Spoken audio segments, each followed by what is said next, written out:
आह, अमृतसर 1919। हवा में बेचैनी थी। अंग्रेजों का राज और सख्त होता जा रहा था और आजादी की आवाजें पहले से ज्यादा बुलंद हो रही थी। भीड़ में एक जवान लड़का अर्जुन खड़ा था अपने दादाजी के साथ, जो एक स्वतंत्रता सेनानी थे और लाला लाजपत राय के साथ कंधे से कंधा मिलाकर चले थे। 13 अप्रैल, बैसाखी। खुशियों का दिन एक बुरा सपना बन गया। हजारों लोग जलियांवाला बाग में रोलेट एक्ट का शांतिपूर्वक विरोध करने के लिए इकट्ठा हुए थे, जिसके तहत अंग्रेज बिना मुकदमे के भारतीयों को गिरफ्तार कर सकते थे। लेकिन तभी British brigadier general Reginald Dyer ने अपने सैनिकों के साथ बाग को घेर लिया। बिना किसी चेतावनी के, बिना किसी दया के, फायर उसने आदेश दिया। सिर्फ 10 मिनट में 1000 से ज्यादा लोग मारे गए। महिलाएं, बच्चे, बूढ़े सब उस दीवारों वाले बाग में फंस गए। कोई रास्ता नहीं था, लेकिन अर्जुन बच गया। सालों बाद 1947 में अर्जुन एक शांत, दृढ़ निश्चयी आदमी बन गया था। उसकी जिंदगी उस भयानक दिन की यादों से चलती थी। उसने कभी उस नरसंहार के बारे में बात नहीं की, अपनी पत्नी या बच्चों से भी नहीं।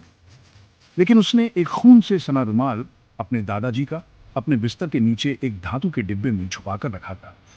वह चुपचाप काम करता रहा, चिट्ठियां पहुंचाता रहा, क्रांतिकारियों को खाना पहुंचाता रहा, भूमिगत प्रतिरोध में जवान लड़के लड़कियों को प्रशिक्षित करता रहा।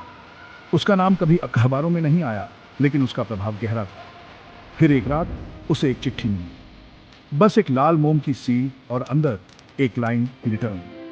ये डायर का बेटा था, जो अब एक सजाया हुआ ब्रिटिश अफसर था, अपने पिता के मिशन को पूरा करने आ रहा था। अर्जुन घबराया नहीं, उसने अपने साथियों को इकट्ठा किया। उसके बाद जो हुआ वो बंदूकों की नहीं, बल्कि सच्चाई की लड़ाई थी। उन्होंने नरसंहार का विवरण देते हुए पर्चे छापे, बचे हुए लोगों की कहानियां सुनाई और युवाओं को संगठित किया। उन्होंने शहर को आवाजों, पोस्टरों और जुलूसों से भर दिया। अंतिम चरण, जलियांवाला बाग तक एक मौन जुलूस, कोई नारे नहीं, कोई शोर नहीं, बस खामोशी। हजारों लोग उसके पीछे मोमबत्तियां लेकर चले। अंग्रेज इसे नजरअंदाज नहीं कर सकते, दुनिया इसे नजरअंदाज नहीं कर सकती। जिस आग को डायर ने जलियांवाला बाग में बुझाने की कोशिश की थी, उसने एक क्रांति की चिंगारी सुलगा दी।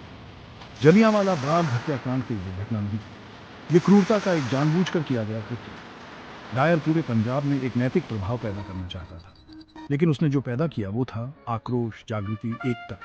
ऐसी क्रूरता के बावजूद दृढ़ता की जीत हुई। ये नरसंहार एक महत्वपूर्ण मोड़ बन गया। इसने भ्रम को तोड़ दिया और गांधी जैसे नेताओं को आगे लाया।